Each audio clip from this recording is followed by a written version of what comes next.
नांदेड जिल्ह्यामध्ये आज महापालिकेचं येणाऱ्या काळामध्ये काही दिवसात इलेक्शन होईल आणि आम्ही दोघंही काम करणारे सामान्य मधून आलेले आहात। आम्ही 100% त्यांचा दक्षिण मतदारसंघ आहे, माझा उत्तर मतदारसंघ।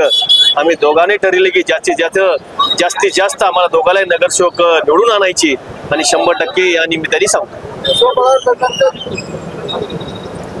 जर नाही आता ते पक्ष वरचे महाराष्ट्र राज्याचे उपमुख्यमंत्री एकनाथभाई शिंदे साहेब तसेच महायुतीचे सीएम साहेब फडणवीस साहेब ते सगळे बसून ठरवितील राज्यामध्ये कशी महायुती करायची की असं त्यांनी सांगितलेलं आहे। महायुती होणार 100% या निमित्ताने सांगतो ना। आणि नांदेड जिल्ह्याला सुद्धा महायुती आम्ही लढू।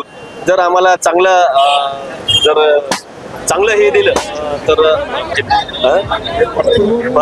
चांगली जर नगरसेवक वार्डाची जागा त्या आम्हाला न्याय दिला तर याबद्दल मी सांगू इच्छितो की 100% ज्याची बसून ठरवतील नेते काय आहे ते वरचे सुद्धा त्या हिशोबाने आम्ही काम करू।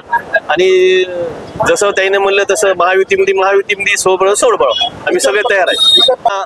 काँग्रेसची सत्ता होती त्यावेळेस तुम्हाला माहिती आहे 8 ते 10 नगरसेवक मी स्वतः फोडलेले आहेत काँग्रेसचे आणि स्वतः नगरसेवक माझ्या कामावर विश्वास ठेवून नांदेड उत्तर मतदारसंघामधले काँग्रेसचे 10 नगरसेवक फोडले, 6 टर्मचे नगरसेवक फोडलेले आहेत मी।